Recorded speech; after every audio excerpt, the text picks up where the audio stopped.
Spooky Friday, October 13th. It's Friday the 13th, Jeremy Lambert. It is. Yes, and I am at Joel Pearl. It's time to get in the weeds, and we're going to get into every single weed you can because we have not spoken about wrestling since Wednesday, so nothing has happened, and we have a lot of weeds to go and find. It is Friday the 13th. I didn't even realize that. Yeah, we're going to have the spookiest conversations we can today. Toxic Friday. We'll address that here shortly about Toxic Friday and everything. We got a special guest joining us right off the top of the show, so we're going to get into that and not let her wait anymore. Joel, I'm going to throw it to you for this. Absolutely. Ladies and gentlemen, MLW Slaughterhouse is this Saturday, October 14th on Fight Plus at the 2300 Arena in Philadelphia. Joining us now, someone who recently made her return to the promotion, the one, the only Salina de la Renta joins us now. How are you doing this morning, Salina de la Renta? Well, thank you, Joel. I'm doing great. After watching that intro, I think I'm pretty much set for the rest of my life. Listen, very few people get to watch us do that intro with that song and that video. So consider yourself a member of a very exclusive club. Well, I'm honored. Let me ask you, first off, since we're talking about Spooky Friday and then Friday the 13th, are you a fan of Halloween? And do you have Halloween plans this year? Well, I'm Jewish, so I don't really celebrate many of the what we call pagan holidays. But I am excited because I get to be dark and spooky with my fans, and they already call me the Bruja, so it's like spot on for me. So I'm excited to see what MLW has for Halloween and what if fans are even going to dress up. So that's always fun. You know what? Then let's not say Halloween. What are you dressing up as on Purim? On Purim, it's a long way from Purim right now. Yes. But yeah, we have these masks. We're kind of dressing up like the Squid Game characters. I love it. I like that. Sorry, for those who don't know, so Salina and myself are both members of the tribe. We're both Jewish. The holiday of Purim is kind of like, it's like our Halloween, but it's not in really that we dress up. But there's a biblical aspect to it. Anyway, not important. Just wanted to clear that up. Don't get into the story now. I appreciate you saving me on that one, Joel. Thank you. Once in a blue moon. You know what? I'm going to save you now. I'm going to let's clear this right off the bat. Salina, I need to know: are you the mystery opponent for Delmi Exo for her World Featherweight title match? Well, now don't get too excited there. I said I was having an interview. I didn't say I was going to give you all the tea. You're going to have to watch and see. She's playing hard to get with us, Jeremy. It's going to be a problem. Yep. She is. How am I going to sit here and reveal the mystery? Do you really think that was going to work out? Okay, if it is not you, are you bringing someone in? Because you're back in MLW, very very involved. I don't want to say you've kicked Cesar Duran out of the way here, but there's allegations going around about this. So are you potentially bringing someone in with this new relationship MLW has with various promotions? Well, again, I cannot reveal my cards right now, okay? I see what you guys are trying to do here. No, I can't tell you. However, I will promise this. Anything that I put on TV is going to be epic. So you got to either show up to the show or tune in as soon as it drops, because I promise you I'm about to put on a show.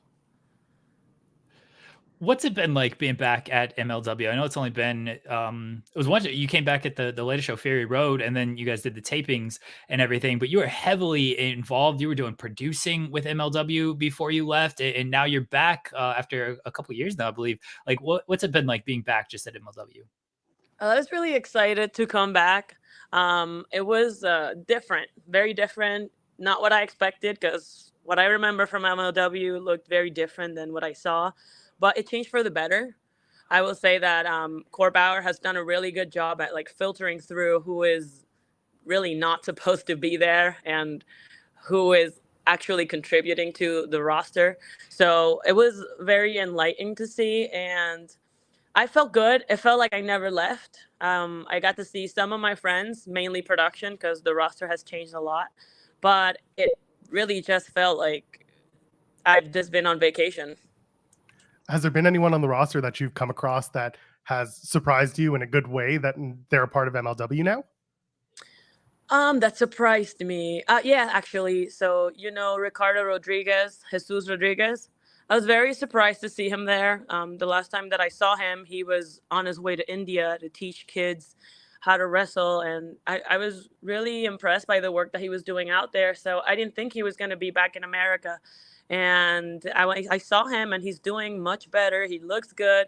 I was like, he's going to make some moves and mark his name at MLW for sure. What went into the decision to kind of a two-part question to initially leave because you were, as I was saying, you were doing producing. Court always spoke very highly of you. You had a big part on all the shows, and then you left. You went away for a bit, and then what went into the decision to eventually return to MLW? Well, I got a scholarship a full scholarship to be in Full Sail University here in Orlando. And I didn't think I was going to be able to juggle everything as a full-time student. And I just didn't think it was the right move to be on the road and sacrifice my studies and potentially lose the scholarship that I just got. So I dedicated the last 2 years to just going to school full-time. And now I'm graduating in November, so it felt like the timing was right. And now that I know what school is like and how I've been doing really well, I think I'm just going to continue doing my master's and do both. I feel more confident now. First of all, congratulations. That's great. In November, Yes. That's going to be awesome. Thank you. What are we going to be studying afterwards? What's the master's? The master's would be in innovation and entrepreneurship. And I'm trying to do 2 different master's degrees. That's innovation and entrepreneurship is one, but the other one would be business intelligence for like learning how to put cookies in people's phones just by standing next to them. That stuff is fun. Speaking of cookies, because I'm reading that you have a recipe for Puerto Rican cornbread in the Eat Like a Luchador. Oh my goodness, yes. Tell me about what's the difference between like Puerto Rican cornbread and like cornbread from literally anywhere else in the world as it's made. Well, honestly, I cannot say what is it that cornbread from other people tastes like because I'm not a big fan of cornbread, but it's like a family heirloom. My great grandma, she was part of my childhood. Like up to when I was 5 years old, I basically lived with her and she took care of me. And she had this recipe and I loved it. And then when she passed away, I was really sad. And my mom found the recipe in one of her drawers and she made it for me. And it tasted just like my grandma's. So I can't tell you what the difference is. It just feels like close to my grandma. And she's one of the people that I miss the most that already made it to the other side. So it's just, I'm emotionally connected to it. Do you find the schooling more difficult, everything that goes into that, or getting in front of a live crowd and having to speak to everyone? That's a good question because I'm not afraid of standing in front of a crowd and saying whatever I want to say. I don't know. The school kind of depends on what class I'm taking. I don't know. It's like I guess it's depending on what I'm doing. Cause so when I went with LA Park to Mexico, it was really difficult to stand in front of a crowd and say all the things that I said. And then they were throwing pesos at my head and I actually got physically injured. So it, depends on which day and what class. Go ahead, Joel. Speaking of public speaking, I'm gonna pitch you because you are you're a dynamo, you're a mogul. So can I give you a pitch for a show? Go for it. Okay, so we have Slaughterhouse coming up this weekend on Saturday on Fight Plus. Have you thought about maybe making a Sunday afternoon show and calling it Laughter House? Just chopping the S off and having all the wrestlers do their Titus 5, and maybe you can lead get yourself comfortable in front of the public speaking audience. What? Jeremy's giving me the nodding of the head. He doesn't like it. Well, I think I'm gonna get Salina to beat you up. I think it's a brilliant show for you and maybe your mother to do together. But to me, no. If you ever see Joel Pearl, will you just slap him, punch him, kick him? one of the things we do is I try to get wrestlers to beat up Joel because he asks questions like that. So you might be able to join that list as well of I mean, people. if I hit him, he might like it. No, I'm not. Sorry, not one of those. Sorry. Listen, no shade to those who are into that. Not my thing. No. I'd rather sit down and ask questions about like Jewish life and all that stuff. But that's another conversation for another time, I think. I've seen the comments with you and your best frenemy Alicia Toots, and as Joel is not one of those people, but I've seen the comments from people who are those people, and blessed that you I don't know if you acknowledge them, but I'm sure you see them as well, and that's a different fan base. Yeah, for sure. I have a very varied amount of guys that are into different things, but you know, what can I say? That kind of comes with the job. You're working with you're managing Rocky Romero this weekend. What's it been like working with Rocky, who seems to know everyone in every single promotion, and he's the true Forbidden Door, I feel like. Well, I've actually never met him in person. We've only talked over the phone. We've emailed. I'm very excited because, in my opinion, he is the next big thing in wrestling. And he's already been making moves. So I figured, you know, he is making moves. He is an excellent wrestler. So I should put him by my side, and we're going to collect that gold. I have no doubt of that. Oh, sorry. Another person dealing with something else. One sec. Okay. Apologies, Joel. We just brought her up, Alicia Toots. How is the relationship right now with Alicia? And are you guys still working on anything? We're still good. We're still frenemies. We'll never be friends, but you know, we have that weird relationship that fluctuates. Some days are better, some days are not so good, but we still talk. We're still friends. We just had to pause everything that we were doing because she got busy with her music stuff, and now she's doing stuff with her YouTube channel. So she got really into that, and I think she's traveling the world and living her best life. And me, well, I got MLW now, and I've been working with a promotion. I'm not a promotion, sorry, a production company called Flying Peanut Productions. And I've been working on a reality TV series. I just produced Rockville a few months ago, and just like taking on different projects. I went to school for film because I wanted to be a producer. I wanted to run shows. You know, my goal wasn't always to be on YouTube doing crazy stuff.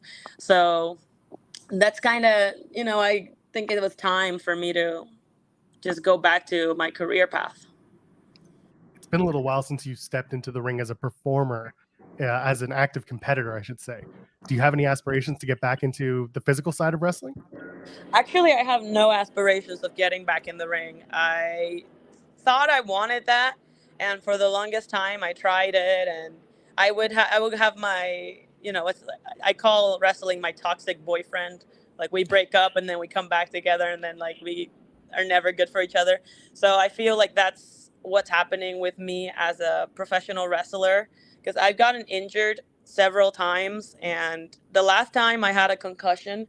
And for those of, I mean, there are very little amount of people actually know me, but I care about my brain like the most. I love my brain. So when I realized that from a concussion I could lose my memory, or or worse, you know, like I realized this is not for me. This is not a job that it's worth risking my life for. I'd rather just run the show, and it's still relevant, you know. We'd much rather have you healthy and safe, and it's good that you're taking care of yourself in that manner as well. I got to ask about reality television now. If you can't give me any details on what this reality TV is, television show is about, can you name me some of your favorite reality TV shows? I can do both. I can tell you a Okay. little bit about it because I'm part owner of one of the reality TV shows, so it's kind of up to me. But it's a show about a show, so it's another company that they were producing a reality TV show, and it was just complete garbage. Like, baffling how horrible these producers filmed this, like the way that they store the content. It was just horrible. So we decided to make a show about how horrible their show is. So So that's our reality show, and that should be coming out pretty soon. I'll be dropping the sizzle, and just little by little, I'll share that one with everybody. But I also did a show on Fox. That's also been, they already put it out, the trailer, and it's a show about different type of nerds, and we're competing in like trivia quizzes. So I was the wrestling nerd, I guess. But they actually brought me in as a producer nerd. So they questioned me about celebrities and TV shows, and it's a fun game. And yeah, I'm doing some other films that are not fully developed yet, but the concept is like mini people and extraterrestrials. Did some fun stuff. I did some movies over the summer. So you'll see. I have a lot of projects, so I don't want to take the whole time to talk about that. But surely enough, you will find about that pretty soon. What are some of your favorite reality shows, Salina? There's a show about a show that I like. That's not a reality show, but that's called Unreal, and that's about like shows like The Bachelor, and that was one of my inspirations for the show that we just created. Reality TV, I would say that I love dating shows because they're so chaotic and everybody is always so pathetic. It's my favorite thing. Like Love is Blind, Yeah. Married at First Sight. Trying to think. The Ultimatum, that's super chaotic. Stuff like that. Okay, this is where we kick Joel off the show and we just have a 20-minute conversation about Ultimatum and Love is Blind because this is right up my alley. The finale, I believe, drops today for the new season of Love is Blind. These are some of the worst people in the world. It's hilarious. I love it. I haven't seen the most recent one. The last one that I saw was Ultimatum, LGBTQ, I think it was. Or Pride. I can't remember what it was called. But that one was such a mess. I remember this one girl named Aussie that she was like stomping on the floor and crying out loud, and I was like, what the fuck is happening? Oh, she is like she was like 45 as well, and like wondering why no one was dealing with her and everything. I thought she was so mature at first, and then she just nope. She showed why she has not been in like a long-term relationship throughout that show. Oh, this is right up my alley. She was literally unstable. Yes. I mean, I think anybody who does these love shows is a little unstable, but look, it's great television for myself and my wife that we watch. All right, Joel, go. I'll get off the reality television. Well, you go. You wait until you see what I have to drop on you, because everybody that I just filmed is completely out of their minds. Like, I never seen such thing. I've produced multiple shows and I've never seen something so bizarre. I promise it's gonna be epic. Oh, I'm excited. I love the bad reality. You know what I mean by bad reality television stuff. Yeah. It's so good. I spend hours just watching this. Probably not the best life choices, but that's okay. I forced my boyfriend to do the same, so I feel I respect that. The wife never watched any of this stuff before she met me, and I'm like, what? This is the stuff I like. Now she's completely into it. She's like, yeah, we got trash to watch tonight. I was like, yes, we do. I love it. I used to watch Big Brother religiously. I would watch the live feeds. Okay. So I know I've been there. I gave it up after a while. I couldn't anymore. You're not that toxic. I couldn't, because I would just go that route, and I can't. Anyway, before we let you go, because you got a busy day, I know. Can you say nice things about The Calling? What? You've offended her, Joel. Are you out of your mind? I kind of am. Are you on a reality show right now? Joel, this is why people want to beat you up. I get it. This is why, right here. Well, listen, once in a while, we have moments of clarity, and we think maybe that person isn't so bad, or maybe there's something that we actually appreciate. I'm just giving Salina the chance, if she would so choose, to say something nice things. Okay, let me think. That's it. There you go. That's all I have to say about them. And honestly, they send me one of these little cards. Like, I think it was supposed to be intimidating, but honestly, I just couldn't care less. It's equally pathetic. It's more pathetic than the reality TV shows that we've been watching. Yeah, I don't know. I wouldn't have done that. I don't think they know me, so I got to make myself known. Salina is allegedly, I don't want to get anybody in trouble, allegedly putting people in bags and getting them, tossed around and stuff here, Joel. She's not messing with these calling people. All allegations, Exactly. by the way. Of course. I mean, and look at what happened to Cesar. That's right. Well, Cesar allegedly say what happened to Cesar, allegedly what happened to Microman. Like, ain't worried about the calling, Joel. Well, the My Command thing, I was very clear about. That was me. All right. Well, I'm trying not to get you in too much trouble here, but look, I respect that you just so own up to it. When you have money, you don't get in trouble. Well, you won't be in trouble if you catch MLW Slaughterhouse this Saturday, October 14th, live on Fight Plus. Or if you're in Philadelphia near the 2300 Arena, you can go catch the show there. Salina de la Renta will be there. All the stars will be there. We interviewed Alex Kane on Wednesday. Alex Kane is now facing Filthy Tom Lawler because Davey Boy Smith Jr. unfortunately had to pull out due to some health reasons. But regardless, Salina, before we get you out of here, is there anything you want to plug? Nothing but MLW. I want to see everybody at Slaughterhouse tomorrow, October 14th. The Bruja is back. There you go. Easy as that. Go follow Salina on socials. Go keep track of what she's up to. Salina de la Renta, we appreciate you. Thank you so much for joining us this morning. Yeah, thank you guys. This was awesome. Thank I you, appreciate Salina. your time. Thank you. Have a good one. You too. All right. What a there we go. Okay. We all clicked off at the same time. And we're back. A good chat. There we go. That's the way you kick off your mornings. That with Salina de la Renta and then Alex Kane on Wednesday. Everything literally changed after our interview with Alex Kane on Wednesday. I'm glad Alex Kane just only had. By the way, best wishes to Davey Boy Smith Jr. Yes. I don't know if you saw, but he underwent emergency surgery, appendicitis, and diverticulitis. He had part of his colon removed, so pretty good reason to miss the event tomorrow. But I'm glad Alex Kane didn't say too much outside of Davey Boy Smith Jr. is going to fail because that match is off now. Tom Lawler is in, which is still a great match. Tom Lawler rules, so that should be very good.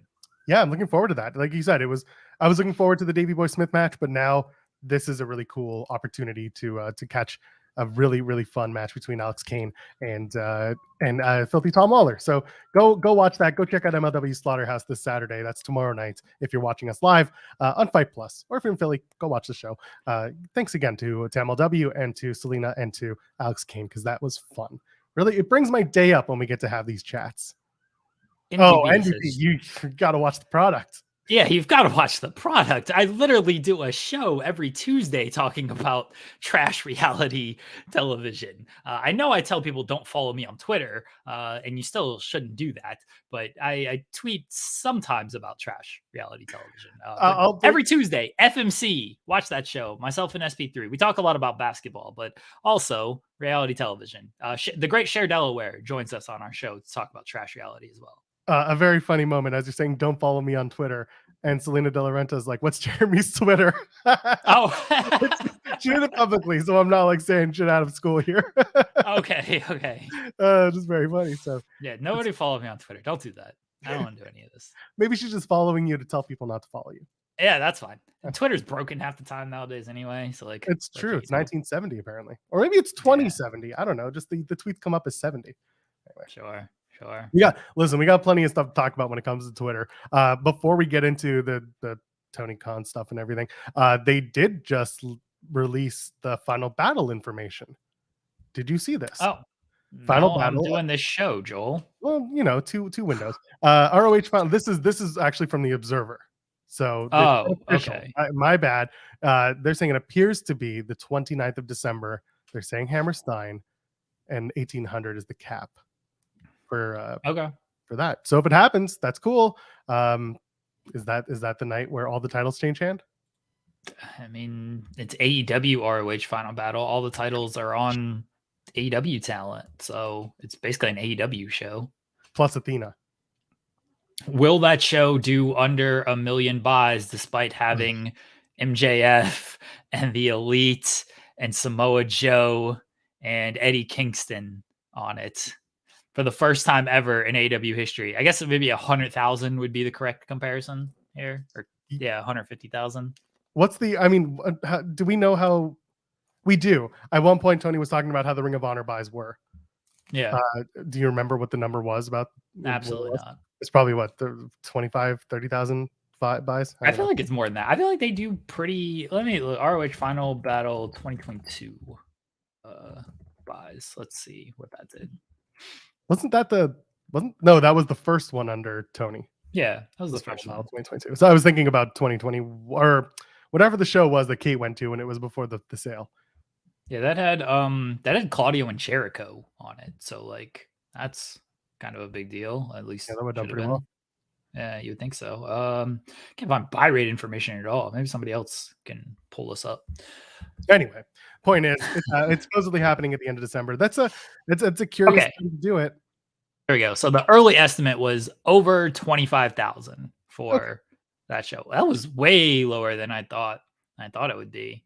No, I remember Brandon Thurston at one point talking about like 10 to 30,000 as like some sort of buy rate point. Not that 10 had been hit, or that I think it was more just like the metrics kind of spoke to those two, that being the scale for the numbers.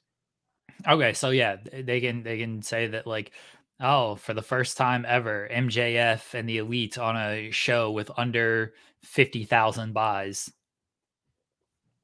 Let's talk about it, I guess. He did it again this morning too.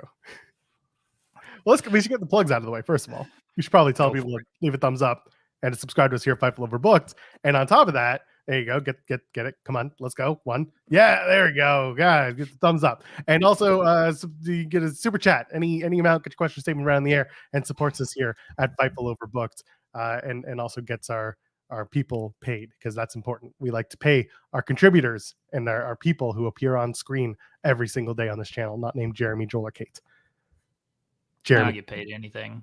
Oh, I know the feeling. Okay, so before we address one thing, let me address something else. You know, people saying toxic to Friday and stuff. This was a Jeff Bella Driver suggestion that, of course, I was like, yeah, this sounds great. Here's why don't expect it. Everybody, don't expect it. I'm not going to deliver it. So I'm going to go ahead and quell that right now. Oh, God, I thought you were about to pull off the sweater. Okay. No. I'm not going to deliver it, because here's the thing. Some of the stuff I'm going to say today in relation to just a lot of stuff on Twitter, it's not going to feel very great. Like, it's not going to hit the same. And I hope it hits in some way. It's not going to hit the same if I'm out here with electrical tape over my nipples. All right. So it's going to be very tough to take it. I think it's very tough to take me serious in the first place. It's going to be very tough to take me serious if I was out there dressed like that. So I'm not going to do that today. Maybe at another point I will do it, because I still like the idea. I overall like Toxic Friday. It did kind of pop me. I have a differing opinion on toxicity, personal wise, than I did a few days ago when it was all jokes and stuff. And I'll get into that here in a second. I'll let Joel set everything up. And so, yeah, that's why you're not gonna. Sorry to let anybody down. I apologize. Maybe Monday. I don't know. I'll feel good after Bryan Danielson wins the title at Collision. I'll be at Collision tomorrow. If anybody's going to Collision, don't be weird. I will be wearing my 2022. If you would like to find me, 2022 Stanley Cup champion, Colorado Avalanche hat. Look for the guy. I'll be the only person wearing this hat, I'm sure. So if you see that hat, come say hi. You heard it here first. If you find somebody wearing that hat, it's not Jeremy Lambert. It's actually someone else who listens to the show and was like, "Ha! I'll show him." Hilarious. I would actually. I hope he finds you, or she. Who knows? That person. Yeah. I hope they find you. Yeah. Well, first of all, that's cool. I'm glad that you're going to Collision, because I know that the last time Collision was nearby, it ended up being not the show you wanted to go to, and you didn't, and life stuff. So this is nice that you're going to go. This asshole. Hey man, I'm wearing a Ducks t-shirt today, so really, what do I have to do? I mean, that's fine. Like, I got no beef with the Ducks yet.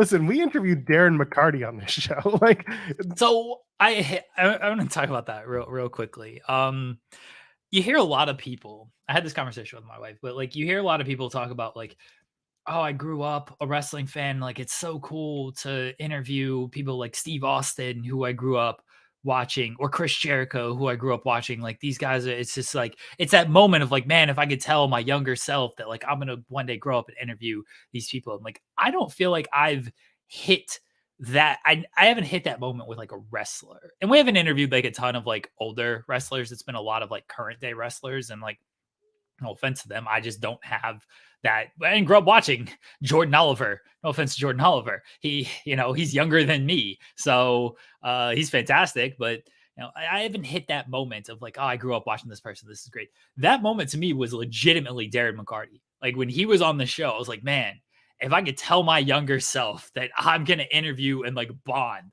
with Darren McCarty, that would be the wildest thing. And that was the moment for me. So yeah, Darren McCarty, I don't want to curse too much. Children might be watching the show. F the Red Wings, but Darren McCarty was very cool, and it was cool that we were able to bond over this. All right, set up the Tony Khan stuff.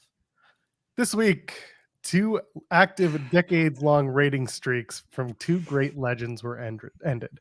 With all due respect, until this week's head-to-head AEW on TBS versus WWE on USA. Notice how he doesn't say NXT, by the way. Neither John Cena nor Undertaker had ever been on a WWE show with under 1 million total views and under 400K in the demo. Well, first of all, if he had taken John Cena out of the equation, then we could have said erroneous, because of that main event episode that The Undertaker did in 2009, where he faced Matt Hardy. But instead, no, he got it right. And also, so he tweets this out, and people very much feel a certain way.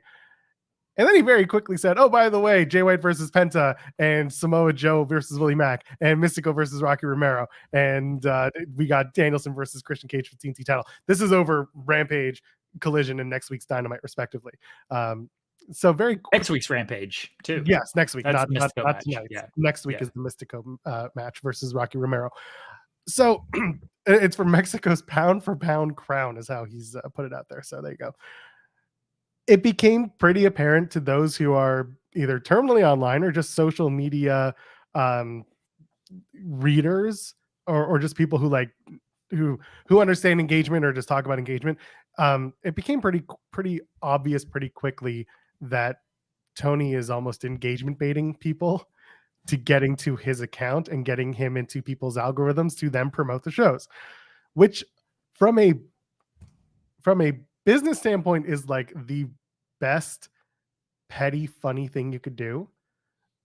But then you also have to think about the people who feel a certain way about, like, I like AEW. I don't like what Tony's saying, but I also like these matches, so now I feel a certain way. And you and I talked about Wednesday, on Wednesday's show, about feeling a certain way, and we haven't even, like, no one's outside of MJF, no one's really addressed this officially from AEW, except for apparently an ongoing conversation that Tony's having with someone from a Jacksonville news outlet, Travis Akers. Did you hear about that? No. Apparently was it Travis Akers? Anyway, he claims that he's having a DM back and forth with Tony about the anti-Semitic stuff going on. Regardless, not important. Yeah, so this is what Tony's doing. He's starting with engagement baits, and then he's announcing matches. So people are feeling a certain way. How are you feeling? Well, it is important if that conversation is actually happening, and it's going to kind of lead me to a point here, I'm going to look it up, by the way, while you're talking. Okay. I'm going to bring up MJF's tweet about what's going on with why they introduced the role of quarters on television and everything. And MJF just he addressed that, and he says, I am Jewish. I've gone through this. This is my life, my story. I look forward to giving catharsis to every single person who's ever been oppressed or bullied. If you think I'd play with that or take it lying down, or worst of all, hide from a hard conversation like a coward, you're on crazy pills. I look forward to the hard conversation. This starts and creates. I look forward to people being further educated. I respect that MJF wants to try to have hard conversations through a wrestling angle, and that he wants to try to bring pro wrestling forward. He says it like, to anyone that thinks this can't be done through the avenue of professional wrestling, and that's an indictment on things that have happened in the sport's past. I look forward to bringing the sport into the present. I respect what he's trying to do here. I think one of the problems with what he's let's take away let's I guess you can't take away the overall theme of this, which is anti-Semitism. You just can't really take that away. But let's make it like big picture conversations here, whatever that is to you, big picture conversations, and trying to do that through the avenue of professional wrestling. It's a respectable cause. It's very tough to take seriously when Twitter is what it is. And yeah, Chi-Town Spurs basically sums it up of like the problem is the audience is not mature enough to handle this. I wish it was, but it isn't. And that's very true. And it comes to light very clearly when, no offense to Tony, I got no issue with what Tony's doing. Some of it's funny to me, but when Tony is doing stuff like this, it makes it very tough to be like, oh, hey, what about this angle you're running on television? Let's have a real conversation about that. It also makes it very tough when I see things, just everybody sees it on Twitter, on social media, but when it involves my friends and the shit they got to deal with on social media, it makes it very tough to be like, oh yeah, the people want these type of conversations in professional wrestling. They don't. They want to argue about ratings. They want to argue about whether it's television ratings or match ratings. This is the kind of stuff they want to do. They don't want to have they don't want to have serious conversations. They don't want to be educated. They want to do petty things. And that's fine. Honestly, that if that's how people want to get their rocks off, then go for it. And some of it's funny to me. It's not funny to me when I get serious allegations levied against my friends and I get my friends being attacked for no reasons. And Tony even mentioned death threats and stuff. Like, what the are we doing? What are we doing? I'm trying to watch my language. Like, what are we doing with this stuff? So it's respectable that MJF wants to try to have these conversations and he wants to try to tell this story through pro wrestling and he wants to try to bring pro wrestling forward. That's great. Your boss ain't helping matters when he's doing stuff like this. A lot of people are not helping matters when they do the stuff that they do. And I think MJF is going to do a good job with this. By the way, I truly do. I do.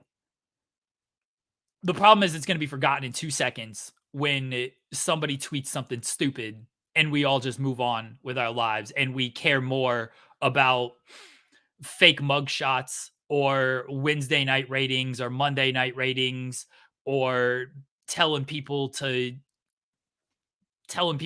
off themselves and things like that. It's going to stop immediately. We're not going to have these hard conversations because the platform you want to have this hard conversation through, nobody wants to have that. If MJF wants to come on our show, I'll send an invite right now. If MJF wants to come on our show and he wants to talk about this and he wants to explain himself and we want to have a conversation, one, about the ongoing angle, and two, about his goal with the ongoing angle and wanting to have these conversations, and three, of why he thinks it's possible. Because I'd actually love to hear it. I'd love to hear why he thinks it is possible to have this conversation through professional wrestling. MJF's smart. He's online. He sees this stuff. He's probably gotten a lot of this stuff as well. I mean, he's gotten it in real life. I imagine he's gotten it on Twitter as well. Why he thinks it's possible to have these conversations through professional wrestling, I would like to know his reasoning. And maybe he'll make me understand. I believe he thinks he can do this. And I respect that he wants to be able to do this. I think there are a lot of factors working against him. And I'm not sure it's possible. And I truly hate to say that. I wish it was possible. I really do wish it was possible that people want to sit down and have these conversations and can handle this stuff like mature adults. But look what his own boss is doing right now. And I don't have an issue with what Tony is doing, by the way. Again, it pops me. I get like headlines and articles out of it. We'll address the stuff that Tony is saying today. But when he's, doing what's the Curb Your Enthusiasm bits, like, that's funny to me. When he using the Roddy gif and everything, that stuff's funny to me. But this is the stuff that people want to talk about. This is the stuff that people want to either go one way or go the other way about. They don't want to go down the middle and try to see perspective. and try to see experience and try to see just life in this type of way, unique life, and have conversations about real world, can't curse, real world stuff that's going on right now, innocent lives that are being lost right now. They don't want to have those conversations. So I respect what MJF is doing. I do. And Max, MJF, I don't know if you know that I exist. I know you know my boss exists. I know this website exists. If you want to come on this show and you want to talk about any of this, you are more than welcome to do so. Joel is a fellow. Go ahead, Joel. No, and that this is what I want to say is where you were going. Max, you haven't had this conversation with another Jew in the wrestling space. I would like to have that conversation with you, not to be argumentative, but at least to share some experiences and see where we're at here. Because I'm very interested in this chat. This isn't a clout thing. This isn't an, oh my God, I get to talk to MJF thing. This is very much a, where's your head at, and why should I feel any differently than I did on Wednesday when Jeremy and I talked about this, or when literally everyone, like I heard so many people weigh in on this. I was very interested for obvious reasons. I was very interested as to how certain people felt. Some people dug in, some people didn't. I think most of the people I listened to are pretty even keeled when it comes to their feelings about this. I want to hear from the horse's mouth. And I want to have a conversation with the horse as well. No offense, I'm not calling MJF a horse. I want to have the conversation with the guy who thinks that this is moving the conversation about anti-Semitism forward and why it needs to happen in wrestling. There's a certain modicum of truth to that. Don't get me wrong. Clearly, there are people who you could stand to feel a different way about Jews who are also wrestling fans. There are those people. But is this where we want to do it? Is this how we want to do it? Is this what we want to do to make the point by just having the Jew wins in the end and everybody cheers? Well, not everyone's going to cheer. That's a whole other can of worms. And then there's a lot of sides to it. I'm very interested to hear what Max has to say. The one unfortunate reality, Jeremy, is that 99.9% of the time, Max is going to work too. And sometimes you're not going to get 100% authentic Max. That's a white whale for certain people. But you know what? Maybe, I don't know. Maybe there is something there. Maybe he's willing to have that conversation in his, nuanced, balanced Twitter take kind of way, like he did when he talked about doing the speech that he gave at that conference on Thursday, I think it was. I think there would certainly be an aspect of that, because even with this tweet, he says all of this stuff and then he closes it with like, I'm going to knock Juice Robinson's teeth down his throat and I'm going to get back the Triple B. And it's like, okay, so it's still like a wrestling angle. We get it. It's still a wrestling angle. I don't know, man. After this last week, again, I respect what MJF is trying to do. Because I do think, truthfully, these are important conversations to have. I do think MJF will handle it very well. I don't think he's going to try to make anybody look stupid. I definitely don't think he's going to try to make himself look dumb. I don't know how Juice Robinson comes back from this, though, of like, hey, here's the guy who is basically an anti-Semite. Like, what are we doing after this? That's a story they're going to have to try to figure out. I just, in the scope of a wrestling angle, I just don't know if any of this stuff is necessary. And then again, when I look at social media, you don't have to go very far. His own boss is doing this stuff. And again, that's fine. I don't have any issue. We'll actually talk about that here in a second. I don't have any issue with that. But when you are trying to do a bigger picture story, and when you are trying to be on a level that is above all of this, that nobody's on the level of the devil, it doesn't help when it's almost undercutting that you want to try to do this. And then, hey, let's rally everybody against WWE and let's rally everybody to be AEW, and take these shots and all of this stuff. And when I see, like, I don't like this website. This website sucks. They do terrible work for the most part. They steal a lot of work. It's run by an awful person, but it's also a website that is the most visited out there. And when the person who is running it is throwing allegations and going personal attacks on my friends, but this is the most visited website. This is the most interacted with when it comes to the website and shit. This is the website that people are getting their news from. Really tough to have these conversations when everybody is going here. Like, this is where I get all my wrestling news from.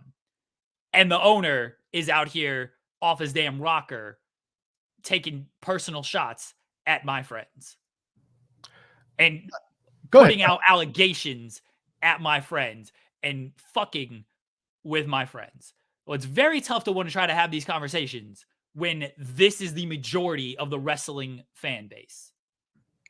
Before we go back to the Tony stuff, I do see in the chat that there's a lot of conversation about like, I'm not, when people call it whataboutism, it immediately turns the conversation negative. But I do want to point out that people are talking about what about having more black champions, or what about just again the conversation about representation that is ongoing, and that should continue to happen. Jeremy and I do not happen to be black. We're not Latino. We're two white guys with beards. I'm Ben Affleck, bitch.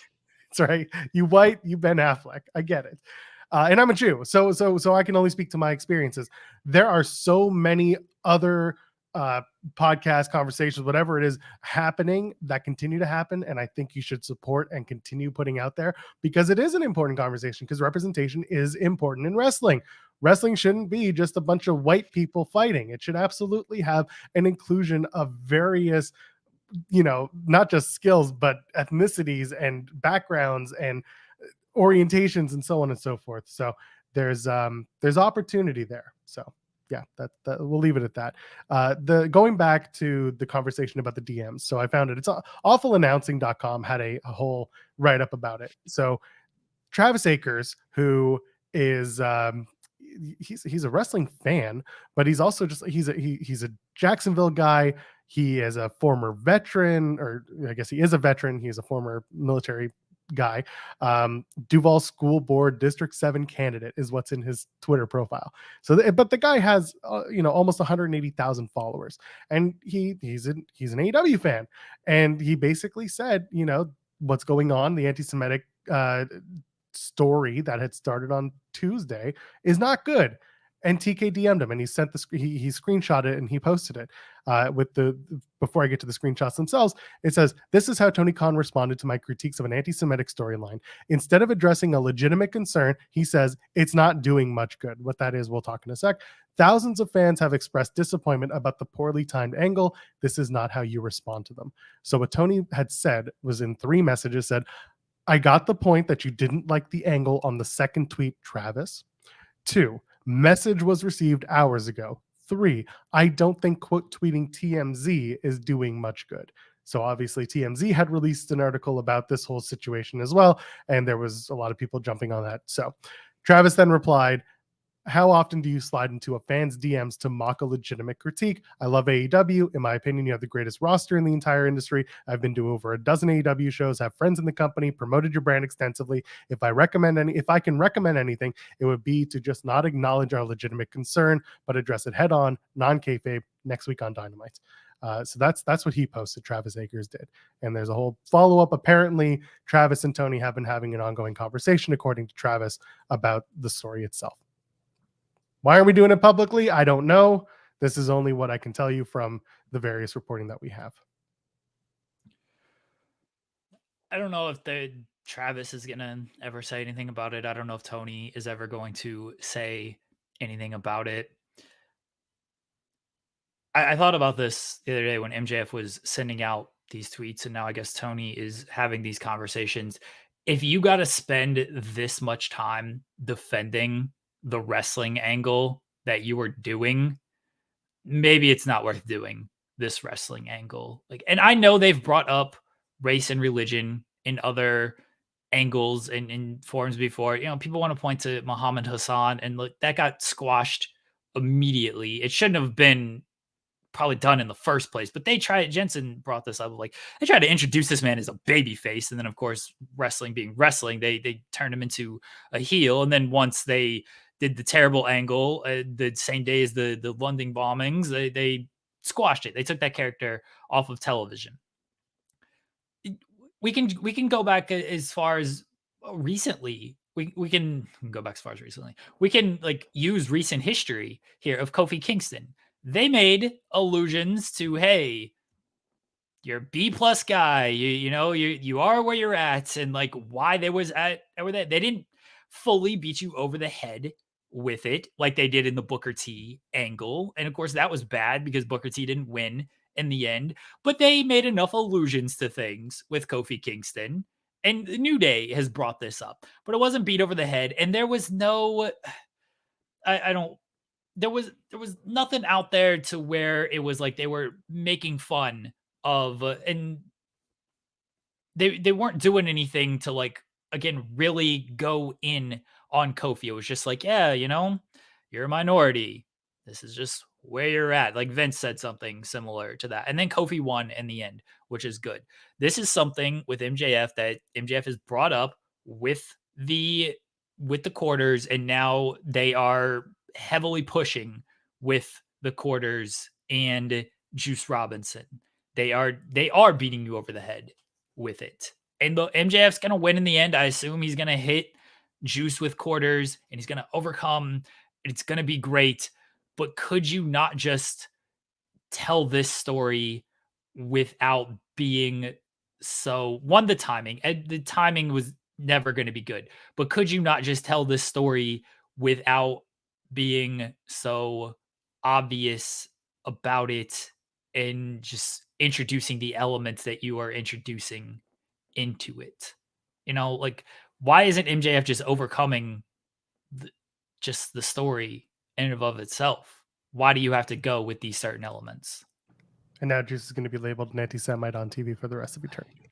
Because you said it. You said it. How do you introduce this, and how do you walk it back now that it's become, regardless of the, oh, he's been using the quarters forever, or oh, it's an old English technique. Well, guess what? It just became something different. So you got to find a way to walk it back or figure it out. The fact that I saw some people brought this up, like it didn't have MJF on the roll of quarters, didn't have Max, it had Friedman. Like, that's the problem. Thank you.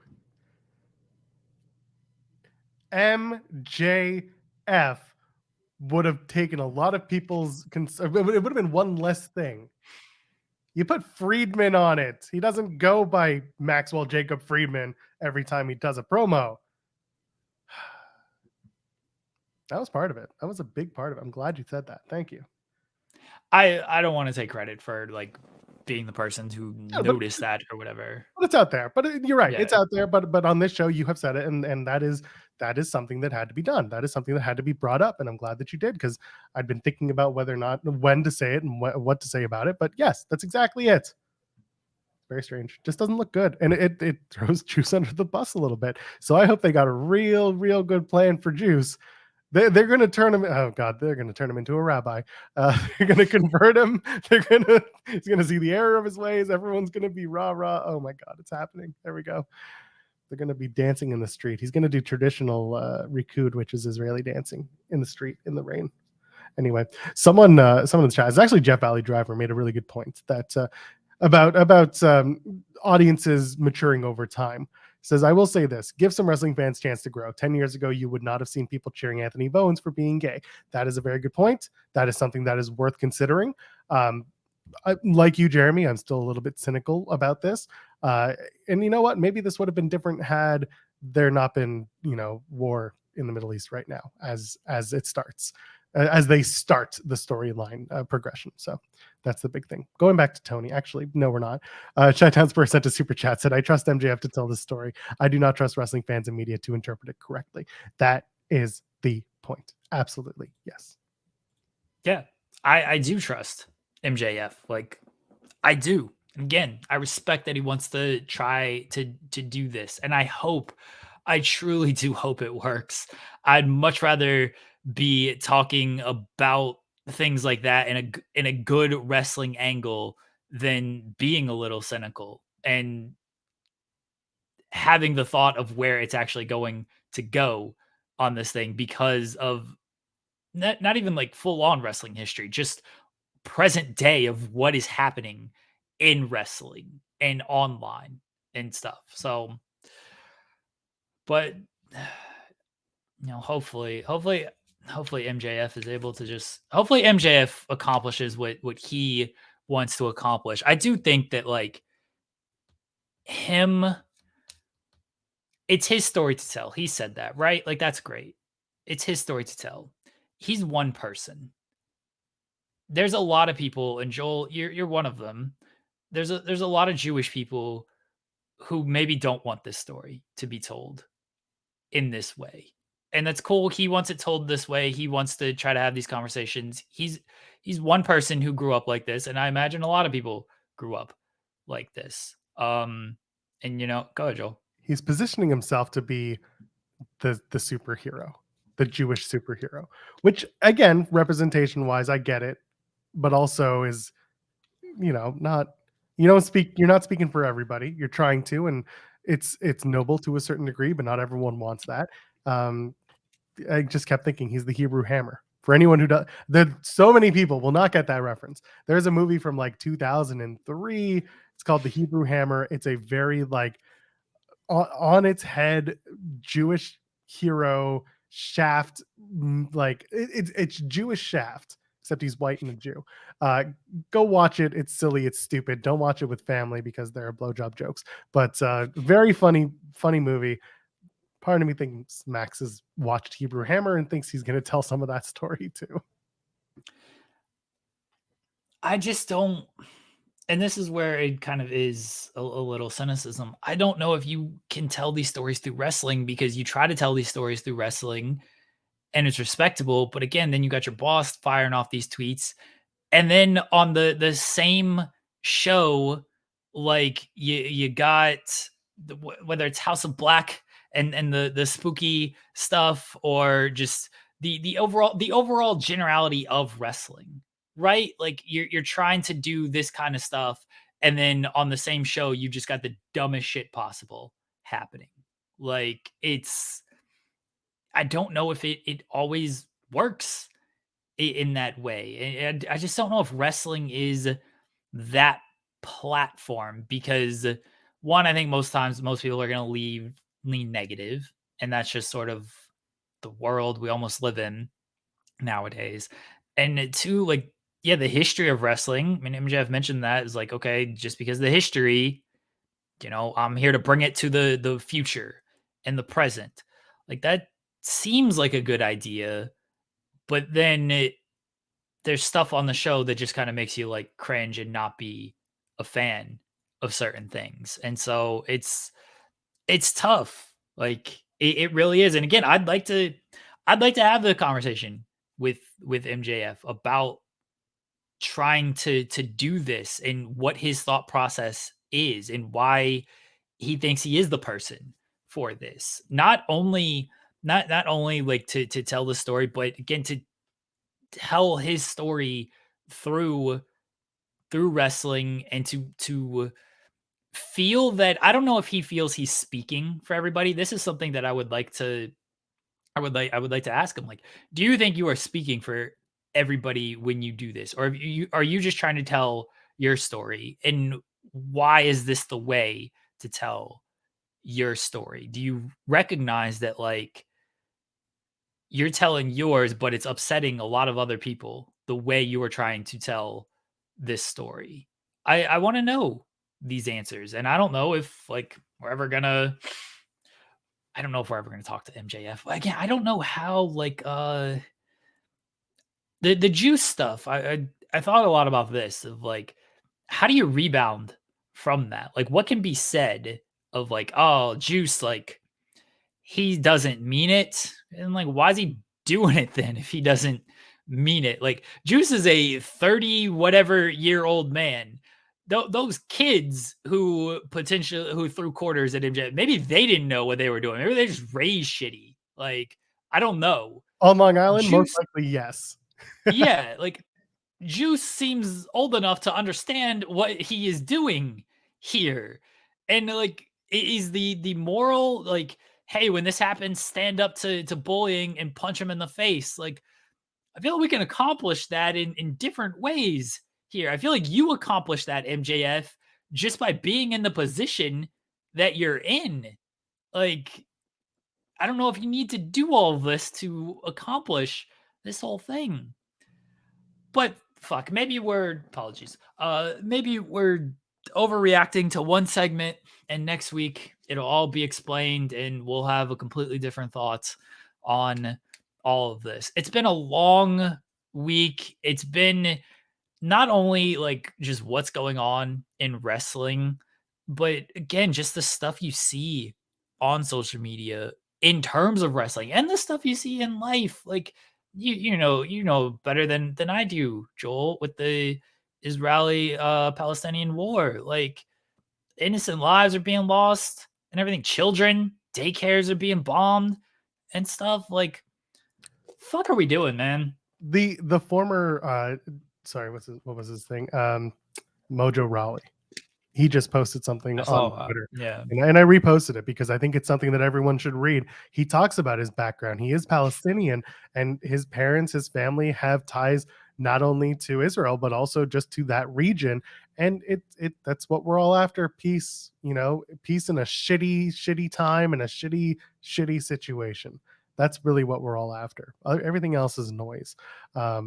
Three things. One, Jeremy, thank you for waiting 1 full hour until you dropped an F-bomb. That was very helpful. And also thank you because this was a great conversation to have. We're not done yet. We're still going, but I thank you because I really do appreciate all of your thoughts and all of your comments here. And three, I know next week is Bound for Glory week, and I'm going to try and pick up some Impact interviews for us, but let's try for Max. Let's try for 15 minutes. We're not going to solve anything. We're not going to, get anything. Let's try. We're not going to make any assurances. We're not going to promise you Maxwell Jacob Friedman or Max Friedman is going to be here. Let's try to get Max for a couple of minutes just to talk to him about it. I want to hear him talk to another Jew about it. We'll try. Nothing's for certain. How's that? Yeah, I'd love for him to come on. He knows our platform, not this show. Nobody watches the show, but he knows of Fightful. I feel I'm cutting off. Okay, am I good? Yeah, you were good. You were just you're good. All right. Yeah, he knows of Fightful. He's online, and so if this somehow gets back to him, he's welcome to come on here, and he wants to have discussion, he wants to educate. We ain't the biggest show in the world, that's for sure, but we're a good platform. We're on a decently sized platform, especially if this runs on the main site and everything. So, like, he wants to try to educate, then I'd love to talk to him. I'd love to have a conversation about this with him.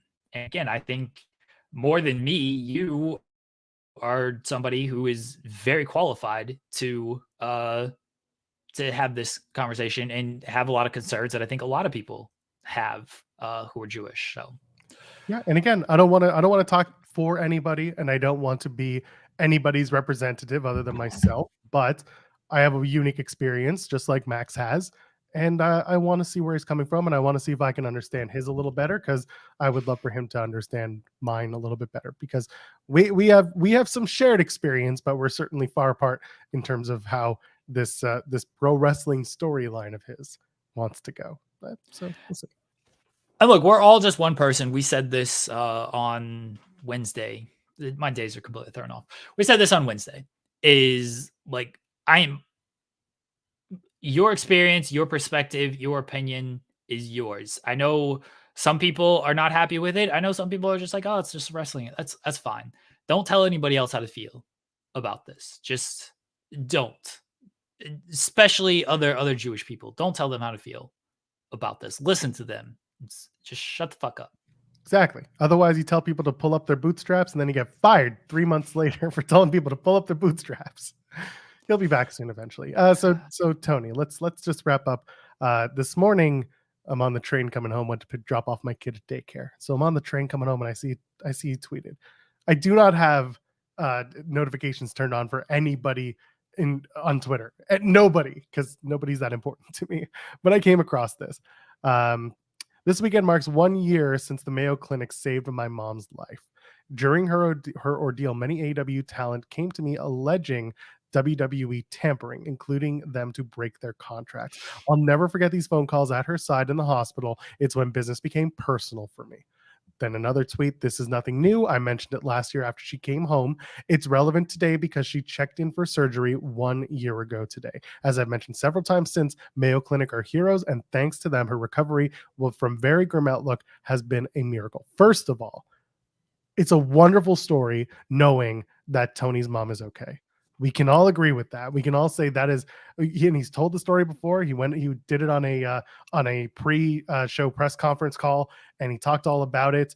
And it's wonderful news to know that the Mayo Clinic took care of his mom, effectively saved her life, as he says. And then we get into the other side, which is the alleging of contract tampering, saying some of his wrestlers came and said WWE contact him. And then he says that's when business became personal for me. And this morning I was like, okay. And I posted in circles because I do that, keep it tight shit. I said, all right, Tony just announced the matches. And what does he do? Sky Blue versus Emi Sakura tonight on AEW Rampage. Which that was already announced, though. But he's just promoting. He's promoting. And it goes to promoter mode, and he promotes Christian Cage versus Bryan Danielson for the TNT title on Collision. Again, telling stories, getting personal. And he also quote tweeted his thing and said, not that I should be surprised, but the same WWE avatar accounts that spam me every day, no matter what I say or what it's about, now turning their wrath to mom recovering from a near-death experience is why I straight hate these people to the bottom of my heart with all my soul. It's clearly very personal for Tony. Which also makes the promoter side of things a little bit stranger afterwards. But yeah, this is where it got a little stranger, is doing this. Again, my mom is great. My mom is alive thanks to the Mayo Clinic. And then he brings business right into it. It's like sharp left, and here we go. What were your thoughts seeing this? And you had to write articles about it afterwards. So yeah, what happened? So you mentioned it. This is nothing new. It was the ROH, I think it was Final Battle, media call last year, because there was the big story about William Regal and him wanting out and everything. And he told and I went back and I reread all of those comments to link back to the article that I wrote today about it. It's nothing new and everything. It's not new. I shouldn't say it's nothing new. It's not new information. It's kind of new that, like, this is when it, I guess, became personal for him. He never really made that as clear. He's talked about the contract tampering before. He's definitely talked about Regal, and why Regal was leaving, the timing of everything. He's gone very in depth about that before. I don't know with Tony's tweets. I don't know if he's trying to justify everything he's been doing this week. He's feeling some type of way, and that's fine. But again, this is why, like, I don't think people are ready to have important conversations about stuff, because he said it himself. Hey, these WWE avatars are still, like, being shitty. People are still being like, you shouldn't be using your mom to, gain this sympathy type of thing. And then people are at Regal because of, like, oh, Regal used the situation to get out of his WWE contract. It's like, nobody really knows what's happening about this. Like, if you ask Tony, that's his side of the thing. If you ask Triple H, we'll say, they're going to tell you, like, hey, we didn't know anything about Tony's mom. We had a new regime changed. We called people to see when their contracts were up. They gave us a date, and then we moved on it. And that's it. Like, it's a he said type of thing. People are going to feel how they feel about it. As far as Tony's tweets about today, I don't know, man. I'm exhausted by it. That's what I can say about it. Is I'm exhausted about it. Tony has the right to feel how he feels about this stuff. I thought the tweets this week, they were funny. Like they were fine. You're taking petty shots. This happened all the time in the Monday Night Wars, and nobody. It would have been a lot worse if social media was around and all this stuff is going on. Do you imagine? But again, all of this is where I wanted to bring up everything we brought up in the first hour, I guess half hour after Salina joined us, because this is why I don't think anybody's ready for any type of serious conversation. Just don't. Yeah. Yeah. And I don't have it in me today, and this is why I'm not wearing nipple tape. I don't have it in me today to be just like jokey, and maybe when we do our SmackDown preview, I'll get some jokes off and stuff. But like on this topic with everything, I don't have it in me. I'm exhausted. I'm very exhausted. Yeah, there has been a lot of conjecture and a lot of back and forth and just a lot of feelings about it. And it's been a lot. Pull up from Cyclops Better Than Logan over on twitch.tv/Fightful Gaming, where I swear to God, we still go live every once in a while. I hate to say it, but using his mother's illness as a reason to dunk on WWE fans, or at least that's how it comes off. I wish someone close to him would take his phone away because he makes toxicity worse, in my opinion. And you know what? That is something that I've seen a few people say in terms of take his phone away and, you're not helping. And you know what? Again, like Jeremy said, he's going to feel how he feels. He's going to tweet how he tweets. He doesn't have to go through anybody. You read the Fightful Select report. The prevailing belief is that he tweets. He doesn't go through PR. He doesn't have to. It's his business. It's his company. He owns it, runs it, 100% of the voting power, as he says. That's it. Where were the Bucks on Tuesday, by the way? Why weren't they on the show? Hibernating. That was great. That's the first thing I can ever say I could beat Bryan Danielson at in life. I could out hibernate your ass, Bryan Danielson. I could do it. Go read the article on Fightful.com. Yeah, man, it's been a lot this week. And you know what? Wednesday onward, Tuesday night onward. Oh my God, that really was just the beginning of the week, wasn't it? It's a shame we don't have wrestling shows to talk about. Like, I don't know how people feel in AEW about Tony's tweets and stuff. Like, he's always been online. It hasn't been to this level for a while now. But he's always been online. Again, I don't mind some of the stuff. Like, I think some of it's funny. Some of it he probably just shouldn't say. This particular story, he's kind of said before, but now so many things are timing. When he told the story in December of last year, nobody really said anything negative. I mean, I'm sure some people did, but for the most part, everyone was like, hey, good on Tony for letting Regal, not renewing the option on Regal's contract and letting him go. And he was clearly dealing with a lot. Hope his mom is okay. And now he basically tells the same story, but because they just lost a ratings war, it is put in a completely different light and perspective. And because he's using Twitter as the platform and not a media call where somebody like me is transcribing and trying to give context, and you can read or listen to everything in detail because you only have 150 character type of thing. I know there's more now, and Tony's got the blue check, so he can go way over. But because you only have so many characters, you're not going to be able to give the full context of everything. And again, the timing of it just ain't great because people just think, especially when your last tweet that was a shot was Undertaker and John Cena under 1 million views. It just looks like you're coming off bitter with this stuff. And I think that's where people think like, oh, Tony is now using his mom's health to talk about a wrestling war type of thing. I'm sure Tony was going through a lot during that. And I'm sure he didn't like having these phone calls with Regal and whoever else was coming to him with contract tampering allegations, and he probably did take that personal. Did the other side know he was going through that? I don't know. If they did, timing's not good. Probably shouldn't happen then. He probably should take it personal if they did know that. And it's like, hey, let's go to these people now when Tony's going through all of this. If they didn't, it's poor timing on their part. But we're not going to know the truth of that because nobody's going to give you, they're going to give you their side.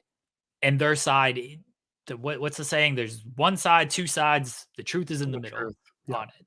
And that's where it's going to be. So I don't know, man. This is, it's all very exhausting. It sucks. I will say that right. I had a conversation, but I was talking to the wife this morning. Every morning I wake up, I make my coffee, and then I go back to my office and I tell my wife, I said, let's see how much stupidity today brings. That's what I tell her every morning before I go into the office. Some days it ain't too stupid. Other days it gets very stupid. And today I said the same thing, and she's like, what are you thinking today? I was like, I don't know. I'm over wrestling. And one of the kids just says like, but you love wrestling. And I'm just like, I don't know if I do right now. There are certainly aspects of wrestling that I like. I like watching the television shows for the most part. Some of it sucks. But I'm going to Collision tomorrow. I'm going to have a great time at Collision. Yes, there are aspects of wrestling that I do like. Right now, when it comes to the job portion of it as well, not really a fan of it. If I could log off and just be like, this is all dumb, I'm going elsewhere. And I am going elsewhere today. After this show, I'm going to have some fun with my family. I ain't paying attention to any of this shit. And I'm going to be present and I'm going to be in the moment. But for the most part, I'm locked into this job. I'm covering all the news. I'm covering all these tweets that he's sending at 11 o'clock at night and everything, on top of everything else that I cover. I don't really like any of this. I don't really enjoy having to read any of this, having to cover any of this. I don't really enjoy having to be online and seeing not only this stuff, but the personal attacks at my friends and things like that. This is why I'm only online for the news portion of my job. But when personal attacks to my friends and all of this stuff bleeds over into the news portion, and then I got to do this show, which I love doing, but then I got to do this show and talk about it, I don't love any of that shit. So I'm very exhausted. I'm very tired. I'm old, and I'm covering a sport with a bunch of fucking children. Now take the sip. Take the sip. Vodka. You have a muffin there? Nah, I don't think we have any muffins around here. The bit has been ruined. Speedpunk sends a super chat saying, speaking of wrestling on TV, I was scrolling Instagram last night. Billy opened up on Busted Open and said, NWA's gotten a TV deal. Who do you think it's with? So I saw this and we reported it over at Fightful.com. Yeah, Billy was on Busted Open and said we got it with a top 20 company. And I said to myself, Avon? Amway? Where are we doing this NWA?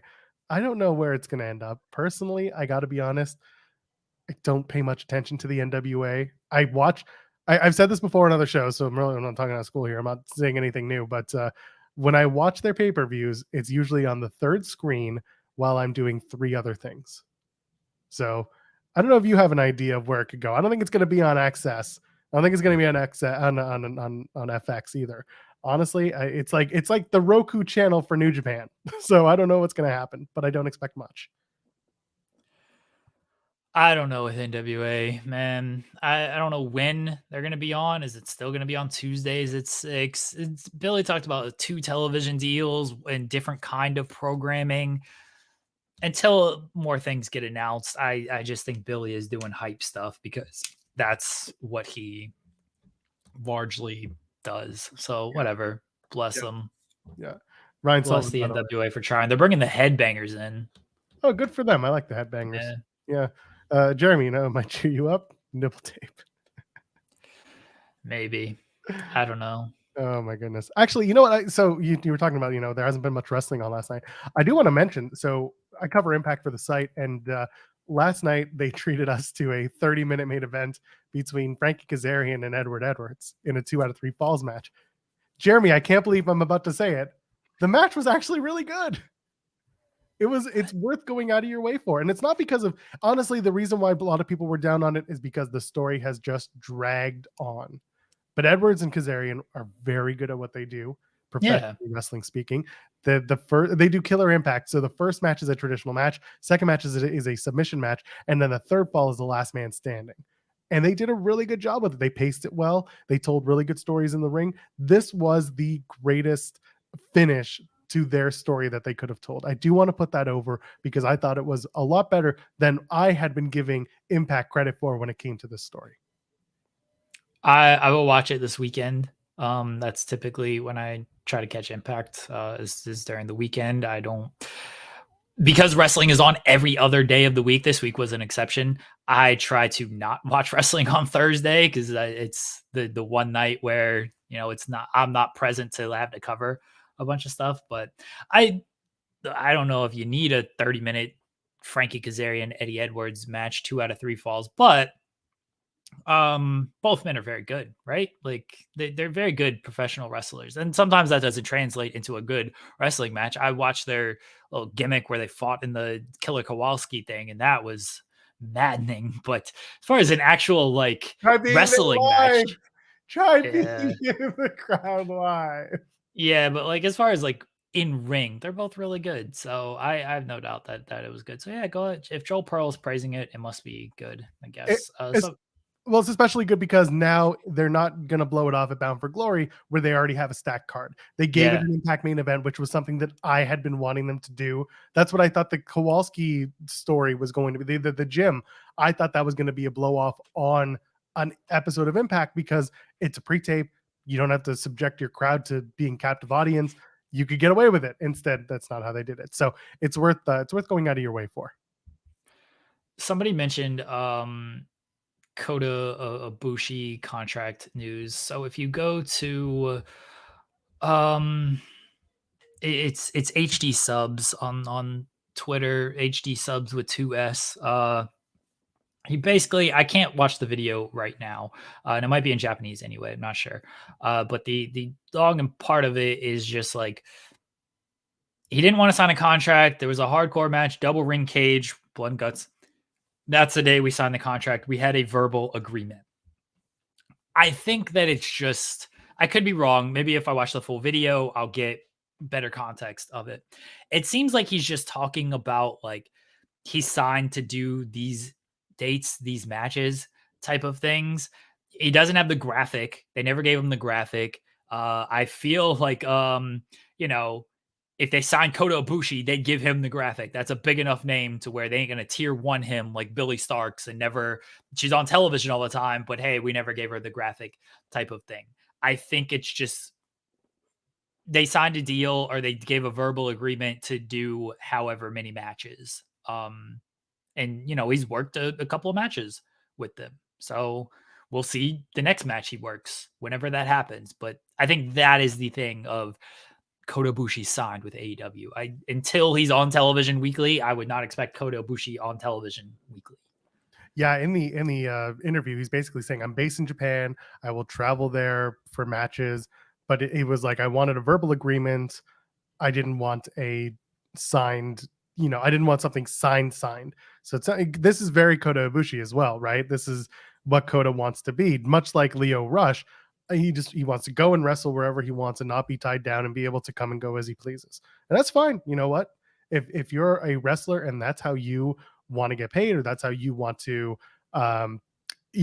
do your business, then there's nothing wrong with it. So that's kind of how I'm reading into it. So yeah, he says, I'm free to do that if I want to work in Japan. There are other things that make the contract even more flexible. Like I could appear for another promotion.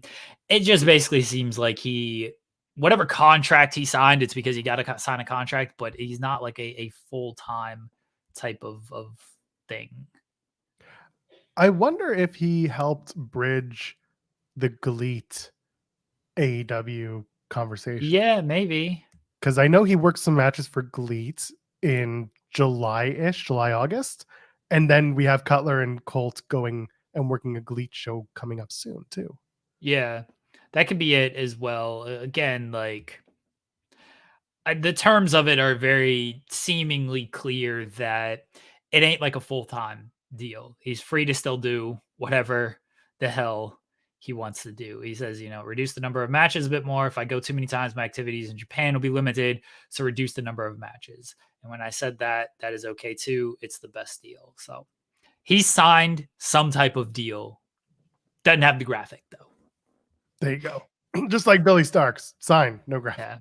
Billy Starks, based in Japan, comes back for Ring of Honor once a week. Probably not. This weekend, there is so much wrestling on. We got SmackDown tonight, Rampage tonight, MLW Slaughterhouse, and then Laughter House, which is the show that they didn't pick up. Stop it. Salina's going to beat you up. It's going to be hilarious. God bless. Yeah, Slaughterhouse is happening on Saturday. Royal Quest, I believe, is this weekend as well for New Japan at the Copper Box in the UK. And Collision, of course, is Saturday night. Am I missing anything that's going on? I don't think so. I'm sure, there's a bunch of independent shows, I'm sure, this weekend as well, but those are the sort of the big ones, I guess. We getting Grizzled Young Vets at Royal Quest. They're teasing. They're certainly talking about it. They say, what is it, 10:15? That's it's October 15th, which is Sunday. So is that Eastern? Is that, yeah, there you go. Yeah, Royal Quest is at 12 p.m. Eastern, and they're teasing it. They're teasing it. I like GIY. Goo it yourself. Jeff is saying, he said at the same time, yeah, maybe that's where it is. You think they're going to go to New Japan? You think that they have some British aspirations to go back? Or is this just the first step on the way to potentially going to AEW? I think this is them just working kind of British dates right now. Maybe they're working Rev Pro. This is a very Rev Pro heavy show as well. Rev Pro kind of has a relationship with New Japan and AEW. So I think it's more working British dates right now. And then it might turn into, hey, let's work more for New Japan. Hey, let's work some AEW stuff. Let's work some American indie stuff. But I think this is more Rev Pro than anything right now. We've almost made it an entire week without Eggman on the screen. Is that true? Yeah. Oh, that's a shame. We're about a half hour away. That's a shame. Should I text them? Like, hey. No, absolutely. Please don't ruin the streak. You haven't showed up. You haven't showed up all week. Everything good. As I said, man, like he said nice things about us on List Goes On behind the paywall. So we got that. Always behind the paywall. Did he? What did he say? He said that if he was someone who woke up early enough, he would love to have done a morning show, but then he put us over as hosts and said that we have really good content and good conversations. So there you go.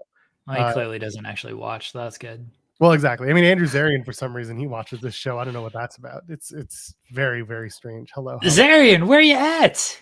Where are you at, Zarian? He's in the Twilight Zone. He's trying not to get not to run into problems. The conspiracies are after Fair. He has the link if he wants to join. He knows where to find us. He can hack the stream. Let's talk about SmackDown. Yeah, we can talk about SmackDown if you would like to do that. Unless there's something else that you'd like to get into before we head into there. No. Talking about SmackDown is fine. I'm trying to sort out this Kota Ibushi situation with my team. That's all. Oh, okay. Tell them no, Kota is not signed. But yes, Kota is also verbally signed, and there is no graphic. And then have them follow up with asking when RJ City's graphic will be given to him. Okay, so just type that out. And then Pretty Deadly are going to face the Brawling Brutes in their first match back since Elton Prince was injured.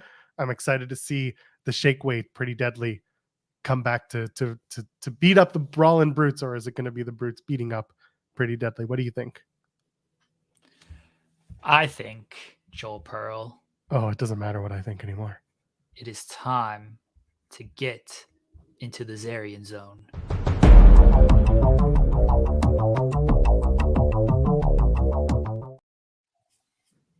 My God, it's happening. What is it? Where are you at?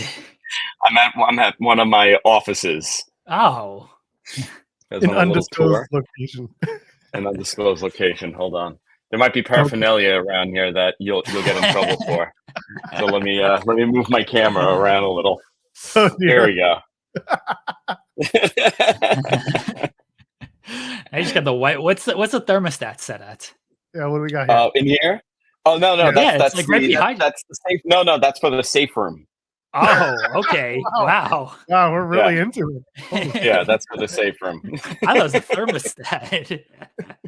No, I had to come into the city today out of all days. It's going to be a shit show here, boys. Very, very soon. I got about an hour and a half to get out of here.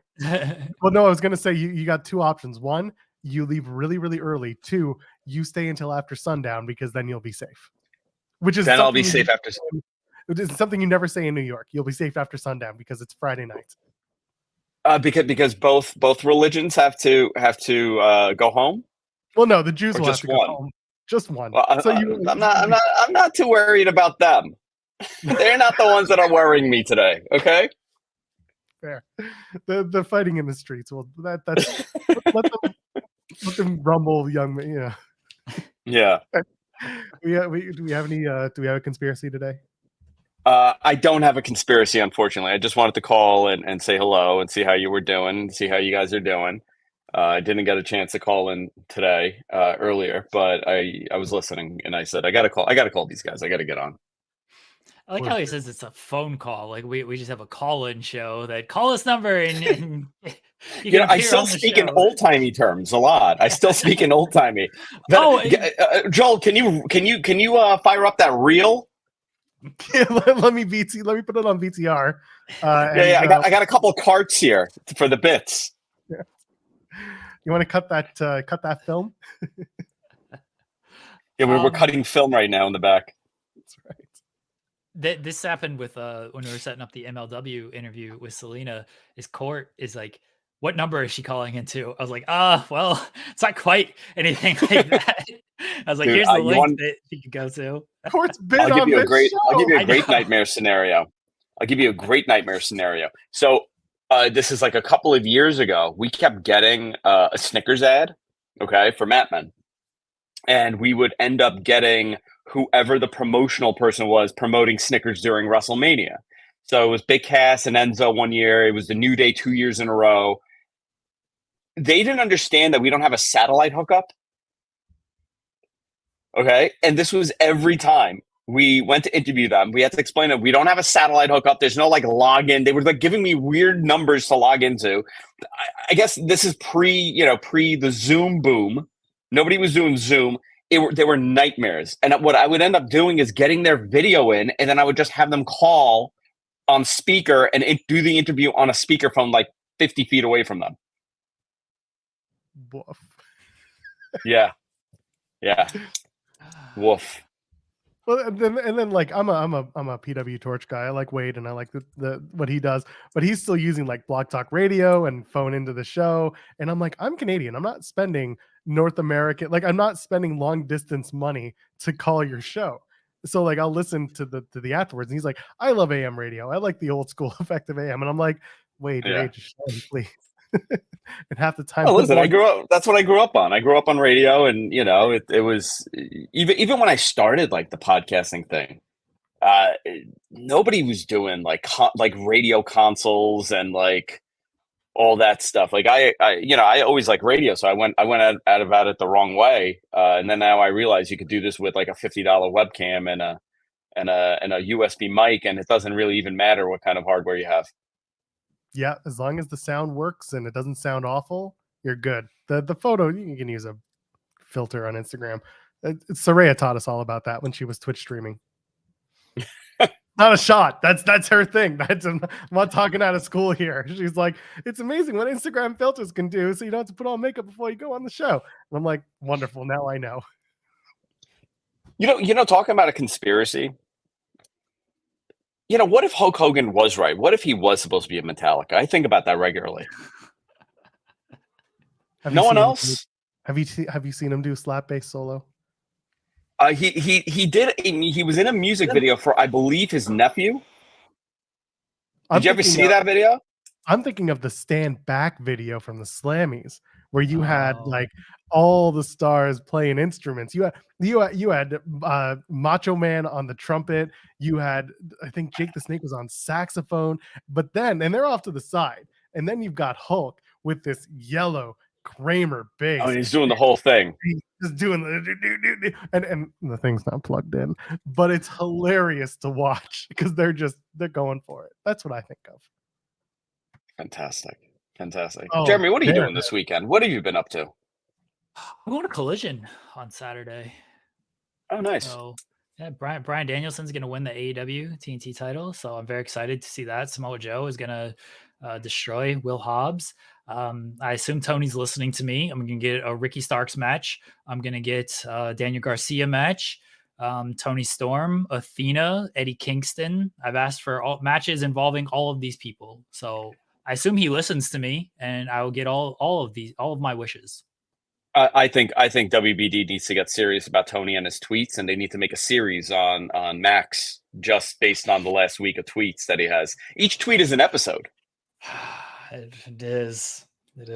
I'll call it tweet. Which one was your favorite one? The one that he said the John Cena and Undertaker streak of never being in front of a million people is over, or just calling Hunter and Sean bald assholes? Which one was your favorite one? Mine was legitimately when he's like, "See you guys Tuesday," and somebody was just like, "I'm not watching." And he's like, "Then we won't see you on Tuesday." That was my favorite one. I love how we addressed this at the top of the show after we spoke to Salina de la Renta. We were like, the first tweet with the numbers he was giving, we're like, you know what's funny is that if you took out John Cena, you could claim he was inaccurate because of the Undertaker appearing on Main Event that one time and having a match with Matt Hardy in 2009. And then he added John Cena. It's like, he got the reach. It's wild. It's wild. Fantastic stuff. Hey, did you guys? I know we don't talk about wrestling ever on the show. Did you guys see the report of Dave in the Observer saying that the 29th is Hammerstein Ballroom? We did talk about it. Yeah, December 29th. They're talking about doing AEW Final Battle. Ring of Honor Final Battle featuring all of the stars of AEW. That'll be a fun show. How much are tickets going to go for? Knowing that you got MJF, you've got the Young Bucks, the Hung Bucks, really all three of them. You got Mimosa Joe. Athena's going to drop her title to Billy Starks that night. Come on. I'll definitely be there. It's my favorite venue to watch any kind of wrestling. I mean, out of everything that we have here in New York, I mean, it's obviously the Garden. The Garden's the best, but like a smaller arena, definitely Hammerstein. But it's interesting because I was originally told that this was an AEW show in the tri-state. Okay, I'll go into a little inside baseball here. Because why do I do this? I don't do this on my show. I don't drop these scoops on. I go on In the Weeds and I drop it. And then Tony yells at me and tells me I don't want to listen to. Did I tell you the story? Oh, I didn't. No. I told Kate the story. Why would you do that? When I got a text from Tony one time when I think it was the first Collision number that they didn't have the number because it was like a long weekend, right? And I think I announced it on this show, and he goes, "I don't want to listen to some podcast all in caps to get my numbers. What did we do?" Wait a second. Tony Khan is messaging you? Yeah. Yeah. So I tweeted that because you were on the show. Yeah, you gave the numbers on this show. And nobody watches this show. But I tweeted it of like the big clickbait engagement of like Andrew Zarian gives. It baited him. Oh, it did because it ended up on Reddit and everything. And so he messaged. That's hilarious. I gave it to him. I was like, he's like, yeah, I normally get, I'm like, yeah, here you go. You should have told him. Like, here's the link. Watch the show. Like, here's the. And then he would have seen. Then he would have seen me. He's like, I definitely ain't watching this shit. I heard Hammerstein initially, right? And then Mike Johnson put out that story. I think it was PW Insider that they're running the 30th. And then I was told a whole different arena, not in New York City. Was it in the inferior state attached to it? No, God, no. That doesn't Oh. even. I wouldn't even address that as a New York event. Maybe Fair. they're going a little east. You know, Yeah. Do a show. maybe at they're Hell's going a Kitchen. little east. Hell's Kitchen is not east of New York I know, City. I know the geography. Joel. I mean, is Saskatchewan east of Toronto? No, it is west. No. Yes. I know my Canadian provinces. I know my Canadian towns. Do you? Yeah, I learned everything about Canada from wrestling. That's about it. That sounds about right for us. Yeah, that sounds about right for all of us in this room, including you, Joel. Shockingly. Yeah, no, that's true. Wrestling taught me most of what Kevin Owens. Now I'm very. Yeah. Kevin Owens is like, I learned English by listening to JR, and I'm like, I'm sorry to hear that, but honestly, so many people can like attest to it. Like we learned the big words. We learned solar plexus and things like that from JR. Solar plexus. That's a very important word for an ESL student to know. That's right. You never know when you're going to need it. Yeah. My English was my third language. Third language. So for me, like I learned from Vince McMahon on commentary, Sesame Street and Mr. Rogers. That was my English. That is such a weird, problematic thing. You spoke and General Hospital. Hospital. My grandmother used to watch that all day long. So basically, you learned. You spoke like the Count. You said "what a maneuver" a lot. Yeah. And what was the other one? The Sesame General Street. Hospital. Mr. Rogers. General Hospital. Mr. Rogers. Yeah. Okay. So you weren't, and you weren't a complete asshole. So we got that going. Yeah. But then you were because you watched General Hospital. I was gonna say was the first like English words out of your mouth. What a maneuver. What a maneuver. What was my first English? I think it was ball. Ball. All right, that sounds. I couldn't say yesterday for years. I used to say yes today because my brain just couldn't process it. And then one day, some kid's like, you're saying it wrong. I'm like, what do you mean? And I realized that because my mother has an accent and everybody around me had an accent, I just didn't even know that there was an R in that word. I fear how my child will grow up learning in the English language with me around. Bad enough. Anyway, not important. Not important. Yeah. So I don't know. I wanted to, since I'm on here, I wanted to say I don't know if it's the Hammerstein or it's going to be another venue in the most magical place on Earth. Disney? No. The other one. Universal Studios? No. The other one. Long Island over Texas. Long Island, the most magical place on Earth. Oh, all right. But I don't know. I have no idea. Now I'm very confused about all of it. I mean, here's my big problem: is that they're doing it at the end of December, and that is Jeremy and I talked about it. It's such a dead zone in terms of like events. Normally, it's the first 2 weeks of December, and then cut it off. But well, if you're doing the Hammerstein, you're guaranteed to sell out. That building.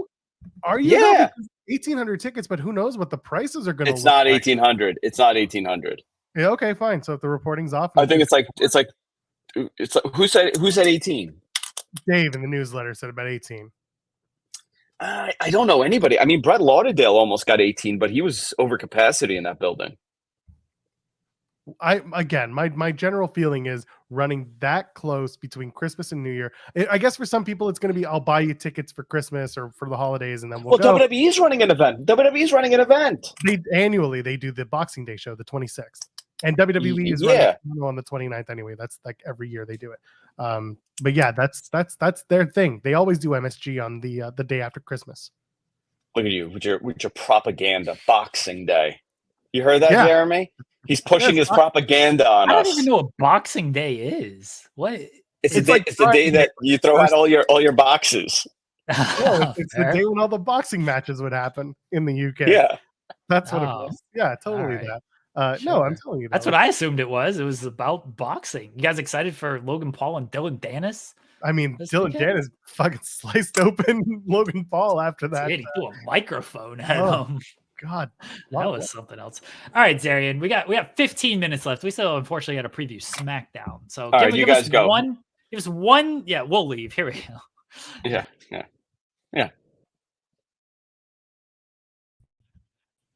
And then he goes, And then he left. I was trying to hand the show over to him. I thought it was going to be all him. That was probably one of the best interactions we've ever had with Andrew Zarian. Anyway, yeah, Pretty Deadly are back. They're going to take on the Brawling Brutes tonight. I mean, sure. Good for them. Send us money, by the way. We'll talk about whatever you want. I'm out of this place, he said. I don't blame you, Andrew Zarian. I'm going to a pumpkin patch after this. That's what we're going to do. It's the Great Pumpkin, Charlie Brown. Watched that last night. Yeah. Actually, instead of watching wrestling. Yeah, we watched the Great Pumpkin, Charlie Brown. Fair. I would do that too. Is tonight's the season premiere, isn't it? Or is that next week? That's this week. It's tonight. Yeah. Good for us. Look at Triple H is going to be there. What do you think Triple H is going to say? He's making a special appearance, but no, what are they saying? Nothing else other than makes a special appearance. Maybe he's going to announce that Roman Reigns will defend his WWE World Heavyweight Championship at Crown Jewel when we go back to the beautiful yada yada propaganda Riyadh, Saudi Arabia. Here's the Roman Reigns now, and he introduces Roman, and then Roman says, "Who's going to face me?" And then comes out, "Yeah," and we're off to the races. Do you think he takes any shots, Joel? I don't. I think he's just gonna let Tony do Tony. Maybe he'll make an illusion like I thought about bringing out all my guys tonight, but they're all busy tonight doing other stuff with their families or whatever. Like maybe he'll make like I thought about bringing out Sean or Sean to give him a congratulatory award, but Sean didn't want that. I don't know, maybe something like that. What if he does like? It's weird being on a show with like 10,000 people in the arena. Don't see that anywhere else in wrestling. Gulp. What if he says like, this show's watched by over 1 million people. Don't see that anywhere else. You know what he should do? He should just take the mic and say, "So, what do you guys want to suck it?" And then where are they at tonight? Where are they at? They're in like Oklahoma or something. Of course they are. Well, if they're in Oklahoma, then they're just going to bring out a JR doll and beat it up. They are. They're in Tulsa. They're in Tulsa, Oklahoma tonight. Oh yeah, no, they're gonna bring out a pinata JR, and they're just gonna beat it in the main event. Yeah, there's no real ties to like Oklahoma and Jacksonville. There's no like rivalry there.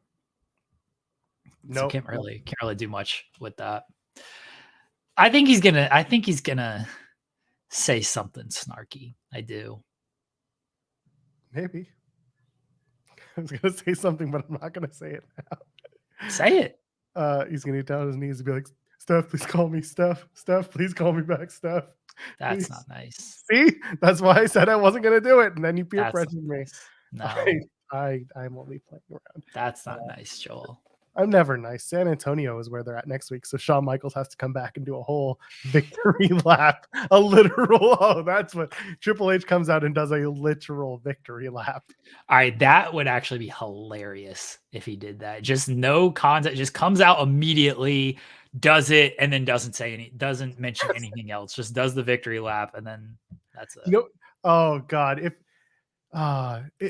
ever this was a time to have like the Bo Dallas character in WWE, just to have him come out and do that victory lap, not even say a word, just Triple H in the ring opens his mouth, and then out comes the Bo Dallas character, does a lap around the ring, runs up the stage, and that's it. And then Triple H just says, "What the hell was that?" And then that's it. And then they just move past it. You think he does a fear for your life shot? What do you mean? Like he's praising all the fans and everything. He's praising all the hard workers backstage, and then he's praising himself and everything. He's like, I've been in a lot of tough situations throughout my career, throughout my history. I've never feared for my life, but I've been in a lot of tough situations. Oh boy. I don't think he does that. It would be impressive and real petty. But again, this has been the weird thing about this whole thing, is that it was Tony versus the Machine. everything that was tweeted from the machine was just tweeted from the machine. And then Tony would fight back and do something that was petty and funny, and and they push him. But I don't know. I don't know. Maybe he will say something, because here's the other thing too. When we talk about, what are we going to talk about on our show, we're like, we'll talk about it here because you bring it up on socials. People don't understand the context. They don't understand us. They don't get the meaning behind it. So it's like a more personal, you're watching us, versus Twitter, where this stuff can just show up on your feeds or whatever. Like you're exposed to it. So maybe Triple H does make a little joke and everyone has a good laugh and that's it. I think he makes a joke, and then everyone is like, "Oh, Triple H is so childish for this," and then everyone's like, "Oh, Tony had it coming." So stupid. Louis got it right here. Undertaker drives his motorcycle around, raises his fist, and leaves. And then out comes Kid Rock, shoots some Bud Lights or something. Take out the Kid Rock part because he's a piece of shit. But Undertaker comes out, does the lap, and leaves. That's it.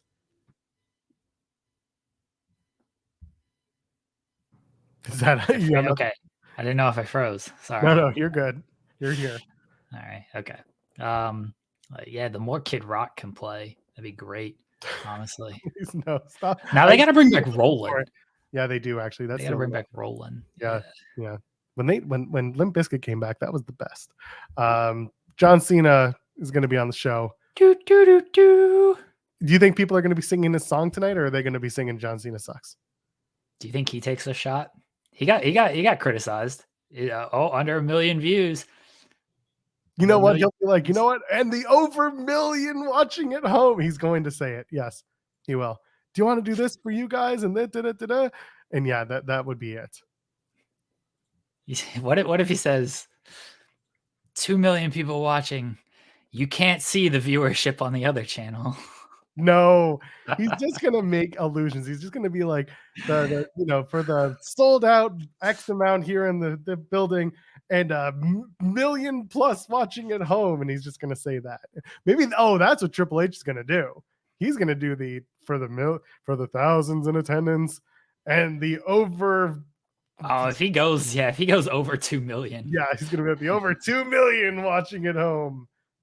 That's on brand too. That's a sneaky good shot right there, because he already does the thousands in attendance, millions watching at home type of thing. That's a sneaky good shot. Right if he comes out in jeans and the jacket, Triple H, then he's going suit. He's a suit now. Well, no, I get that, but if he comes out doing the jeans and jacket Triple H, then I feel like maybe we'll see Shawn Michaels show up and they'll do a little DX laugh, victory laugh. Oh God. Don't want any of that. I don't want it either, but that's just how I feel. If we see jacket and jeans Triple H, then we're gonna get that. But if we get suited up Paul, then he'll do the let's get ready to suck it. What if with the numbers? What if we get Jade Cargill arriving, and then Triple H greets her? 100% yes. And says, millions of people are watching this show.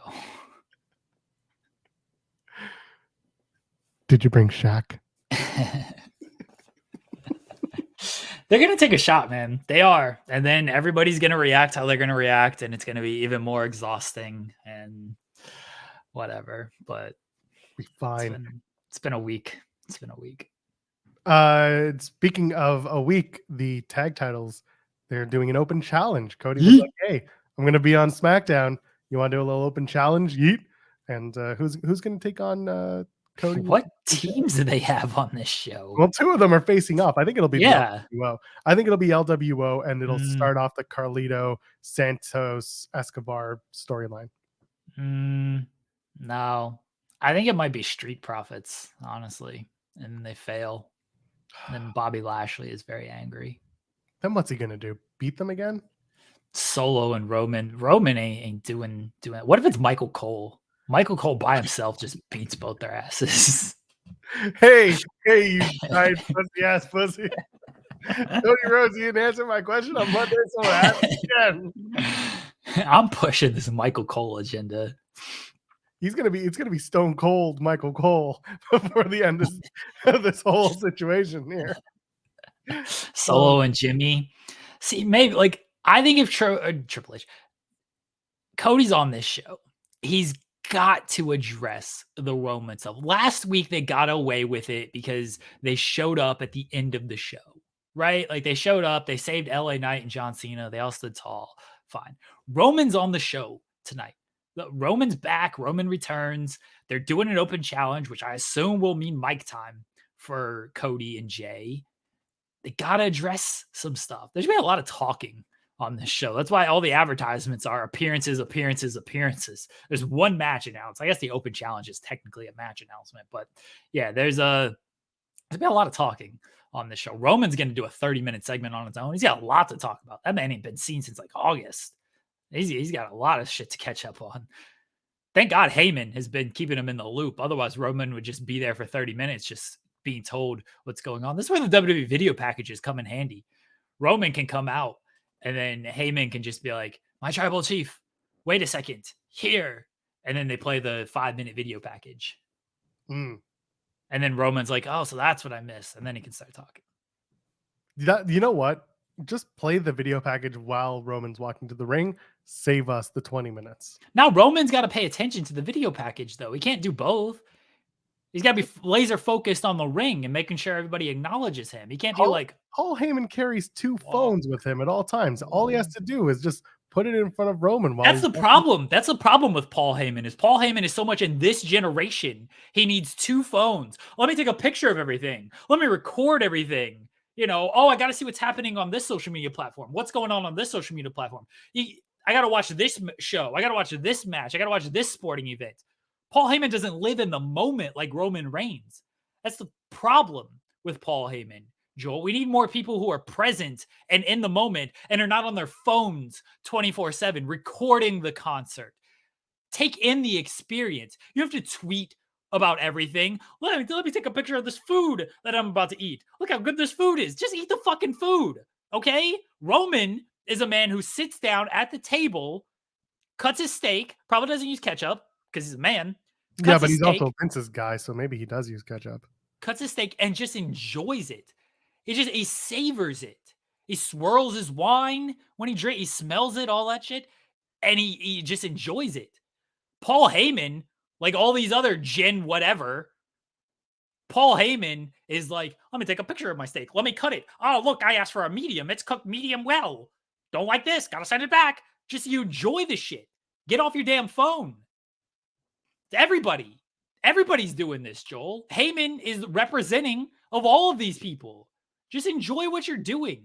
So no, that's why Roman is not going to walk to the ring as the video package plays behind him, because he's in the moment. He is present. He's walking to the ring. He's taking in the crowd. He wants to be acknowledged. He's saying, this is my building. This is my arena. He ain't watching this video package that's going on behind him. So finally, Taylor Swift is doing the Eras concerts, the concert theater experience. And she's telling you, hey, take selfies and dance in the streets and take video of everything and be on your phones during this live presentation of my concerts. You still feel the same way that you just felt earlier? No comment. Let's plug the stuff. Let's get on out of here. This was a very different show because there wasn't much wrestling to talk about, but there's a lot of stuff between SmackDown, Rampage, Slaughterhouse, MLW this Saturday, Royal Quest this weekend, Collision as well. You're going to be there. We'll talk about that, I'm sure, on Monday, and hopefully we'll have some Impact stars for the rest of the week talking about Bound for Glory in Chicago next Saturday. But for now, a whole weekend of wrestling to do. Jeremy, plug the stuff. I don't have anything to plug. Oh, okay. Fuck me then. What? So, okay. F me then. Oh, okay. If you're going to Collision, I'll hopefully see my pal Chris Bourdon. He's gonna be there. He's gonna wear a Red Wings jersey. We're gonna get into a fight. But if you're going to Collision, you can catch me in my 2022 Stanley Cup champion Colorado Avalanche hat. Say hi. Don't be weird. I'll take a picture if you want to do that. Maybe. I don't know. I sign autographs, $5 for any autographs. Got to make this money. You know what I mean? But yeah, I'm looking forward to Collision. Should be Should be a fun show. Otherwise, I don't know. Thank you guys for this week. It's been a long week. I feel we've had some good shows. Maybe I'm wrong. We've had a great string of shows. Probably the best string of shows you've ever had.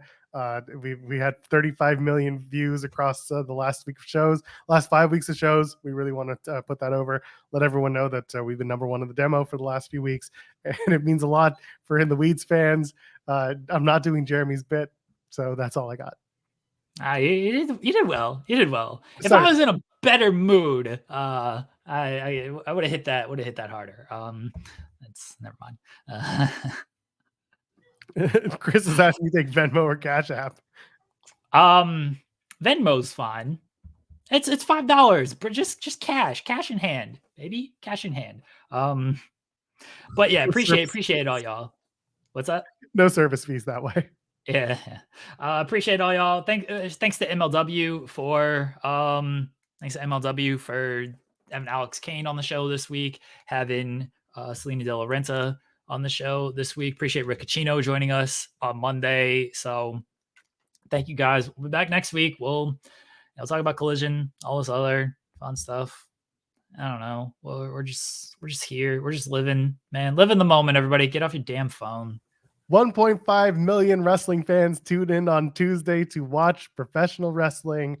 Jeremy won. That's our last victory lap. Oh yeah, that is true. I was saying 1.5 for like weeks, just screwing around, and then it happened to be 1.5. I dug up the tweet from Gary Evan Cassidy that said exactly that from 2020. About 1.5 million wrestling fans. It's always 1.5. Always going to be 1.5. That's why I said it for weeks. And it's true. I was correct. It's hilarious. There were some people who for some reason watched the show. It's like, he said he was going to do it and he did it. And then of course, these other people are just like, this is what truly matters, is that 1.5 million watch it. This is the only number anyone needs to care about. Like, yeah, I'm just doing a silly bit, everybody. Just the best bit we can do. Thank you for putting up with us on the silly shit we do and the serious shit we do, because we have a good time on the show. We'll be back Monday. Breathe in, now breathe out.